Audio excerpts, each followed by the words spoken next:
মোক একাংশ সাংবাদিকে একান্ত ৰাজনীতিক বহুতেই মোক কংগ্ৰেছ দলৰ পৰা খেদাব বিচাৰে, কিন্তু মই বিদেশী নহয়, মই মানে জন্মসূত্ৰে কংগ্ৰেছী। সেইগতিকে কংগ্ৰেছ মই যেতিয়ালৈকে নিজ ইচ্ছাৰে ত্যাগ নকৰোঁ, কোনেও মোক ত্যাগ কৰাব নোৱাৰে, আৰু কংগ্ৰেছ দল ত্যাগ কৰাৰ মোৰ কোনো পৰিকল্পনাই নাই। মোৰ ক্ষেত্ৰতো বহুত কথা ওলাই আছে। মুখ্যমন্ত্ৰী মহোদয়ে ভৱিষ্যতবাণী কৰি আছে বুলি মই শুনা পাইছোঁ। মই ক'ব বিচাৰোঁ যে বিজেপিৰ দলে এটা সাম্প্ৰদায়িক ৰাজনৈতিক দলৰ আদৰ্শ মই কেতিয়াও গ্ৰহণ নকৰোঁ।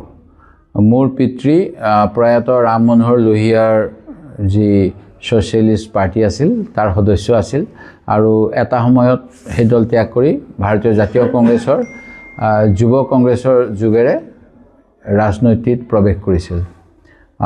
সেয়ে মই মোৰ পিতৃ মাতৃৰ আদৰ্শৰে কংগ্ৰেছ দলত কলেজীয়া জীৱনৰ পৰাই আছোঁ, আৰু এই আদৰ্শতে মই অবিচল হৈ থাকিম। মই দল ত্যাগৰ কথা বিভিন্নজনে যোৱা বহু সময় ধৰি এনেধৰণেৰে মানে বিভিন্ন মাধ্যমত প্ৰচাৰ কৰি আছে, যিটো অতি দুৰ্ভাগ্যজনক। মই এনেকুৱা কথা কেতিয়াও ভবা নাই। ই মোৰ দলৰ কৰ্মীসকলক আৰু আমাক হতাশ কৰিবলৈ এটা অপচেষ্টা। মই বিজেপিৰ দৰে যিটো সাম্প্ৰদায়িক দল, যিটোৱে সংবিধানখনকে সংশোধন কৰিব বিচাৰে নিজৰ স্বাৰ্থসিদ্ধিৰ বাবে, এনে দলৰ প্ৰতি কেতিয়াও সমৰ্থন আগ নবঢ়াওঁ। মোক একাংশ সাংবাদিকে একান্ত ৰাজনীতিক বহুতেই মোক কংগ্ৰেছ দলৰ পৰা খেদাব বিচাৰে, কিন্তু মই বিদেশী নহয়, মই মানে জন্মসূত্ৰে কংগ্ৰেছী।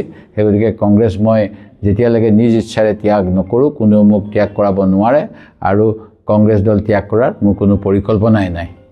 মোৰ ক্ষেত্ৰতো বহুত কথা ওলাই আছে। মুখ্যমন্ত্ৰী মহোদয়ে ভৱিষ্যতবাণী কৰি আছে বুলি মই শুনা পাইছোঁ। মই ক'ব বিচাৰোঁ যে বিজেপিৰ দলে এটা সাম্প্ৰদায়িক ৰাজনৈতিক দলৰ আদৰ্শ মই কেতিয়াও গ্ৰহণ নকৰোঁ।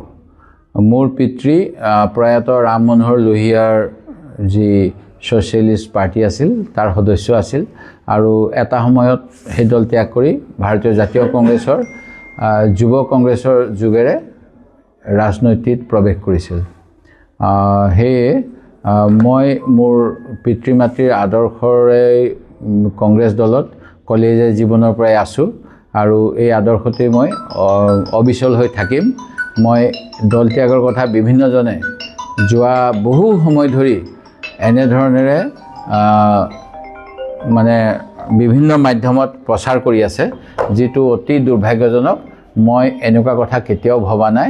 ই মোৰ দলৰ কৰ্মীসকলক আৰু আমাক হতাশ কৰিবলৈ এটা অপচেষ্টা। মই বিজেপিৰ দৰে যিটো সাম্প্ৰদায়িক দল, যিটোৱে সংবিধানখনকে সংশোধন কৰিব বিচাৰে নিজৰ স্বাৰ্থসিদ্ধিৰ বাবে, এনে দলৰ প্ৰতি কেতিয়াও সমৰ্থন আগ নবঢ়াওঁ।